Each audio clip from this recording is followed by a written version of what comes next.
again, they've got one of those comps where they can really just kind of take back turf progressively, move things up if they need to, and just not let you back in.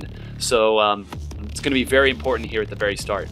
Yeah, I mean, obviously Shaq is the big name for the opposition here, and I'm hoping to see a little bit of a power struggle, kind of what we saw in our first match today that we were able to cast. Is, you know, we saw Rainmaker took a second for anyone to really want to make a move on it, and I kind of want to see that here. We do have a brush. It's worth noting Chip has a brush and Blue Racer have a brush, so it's going to be a brush off here. See who can flank the best. This is an identical comp. Even down to the branding, both teams using the exact same comps here. So we talked a lot about the comps that we expected them to be using on the side of SaiKai, but it looks like both sides having kind of the same idea. Blue Racer going down. Wow, Two more going down. Already the wipe. This is not what I meant when I said a fast start. And Chip's going to get a chance here. They might get the win right off here. Oh, my Lord. They do. Wow. Ow. All right. Game 2. Next, yeah. Roll that beautiful bean footage. My goodness. That was rough stuff. And, you know, Blue Racer was the one there on the right side that was kind of charged with holding down the line. Once Blue Racer went down, I guess there was not a call out as to where Chip was, because both of those players ran right into Chip without even having their guns out. They just kind of swam into the swinging brush. And once that happened, I mean, we talked about going down early, how big of a deal that can be on that map. You know, you only have one way to go, but that one way can be very, very fast. Right. And I mean, Chip got an inkjet off at the end, but that hardly matters at that point. The Rainmaker was already within 10 points, and all right. Yeah, I mean, I thought Chip was going down pretty easily. He was stuck in enemy turf. He couldn't move. You saw him cling to the wall there and just sort of took his opportunity. He easily could have swam up over the wall and not even noticed the two in the middle, but paid very close attention, and after that, it was you know, I will compliment the Rainmaker. I'm not sure who was holding it at that particular time for just following the trail the brush made. Incredibly intelligent move, just expedited their victory a whole lot faster. And hey, why not? That long, narrow strip of ink, just, hey, take it. It's the fast way.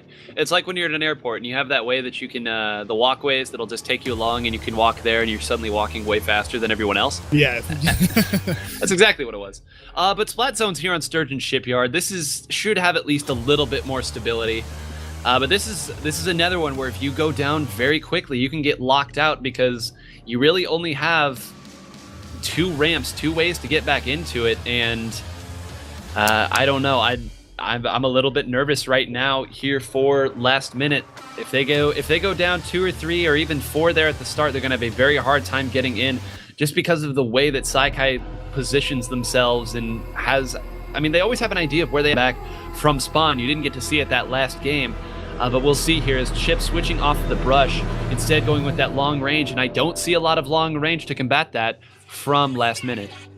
Yeah, it looks like last minute is still going to play a comp that's fairly close to the chest, whereas Chip is going to be able to really just stand back and do what he's got to do, and not necessarily need to be an aggressor, but definitely has the potential to be. As we're already seeing an ink armor come out here for last minute. I wonder if 3 figures can make anything happen here, though. Little bit of an awkward position there. Yeah, I was going to say Chip in a great position to shut that down, but they were able to get control here. They didn't go too many down here. Blue Racer running for his life away from this. Chip finally going to get it. Let's go Stingray. And now, as we were watching that, now the sprinkler going out, it looks like classic sprinkler position. Yeah, now things have kind of changed here. Great sprinkler position. One of the most enjoyable things to watch. Players who have sprinklers, where to put it. That's a fairly obvious position. No real way to fire upon it. But now the guns are in, and the game is being played in that court. John W doing a great job charging up, but I believe that was Shaq going to shut that one down as well. Chip going to have to retreat. And yeah, this is a much closer game. They're going to take it back and put a penalty on. Blue Racer just hopping right out and getting that quick kill. Trapdoor Spider. And this is more of what I wanted to see.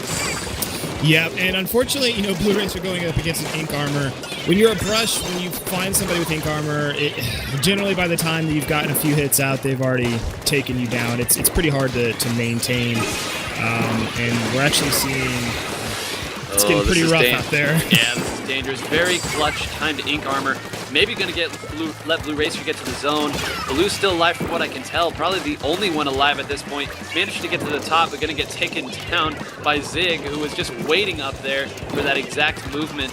And really rough stuff. Zig going to try to get a little bit more of that ink armor. Going to wait just to make sure to use it at the right time. Going to use it now. Chip now pushed in this very aggressive position. Not able to get the kill on Legend. Legend actually going to do a great job moving around. They're going to get a chance here to at least do something to the zone. And they are able to prolong the game just a little bit longer. Blue not able to get any kills there, but they've shown some resiliency. That's what you want.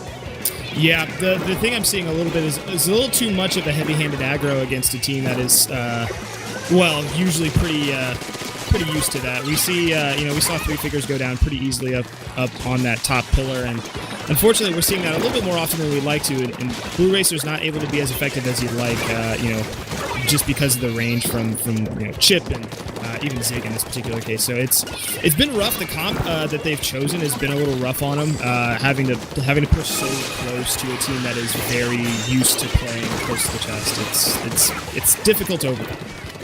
Mm-hmm. And, they've come back in and they've gotten so close, but the positioning of SaiKai, they always have at least one or two people around to address every threat. And, this is a map, you can see the two of them waiting in zone right now, calling things out. Just look how close the three of them are there on that left side. They splat out one, they've always got a couple guns on them, and are able to take out that last-ditch attempt at something by Legends Inkjet. And I'm really glad that we got that overhead shot, or that that raised shot there at the end, to just show how they position themselves to meet the threats. Chip back there able to shut down anything that might come up from the opposite way, and their way to move. Brandon 17 there, but that a lot of assists came in from those other players as well. Yeah, Chip played a great anchor role and even was able to push forward exactly when he needed to. It was a really great call out and team effort on their part, being able to move forward when appropriate, but not push too far forward when it didn't work, which is kind of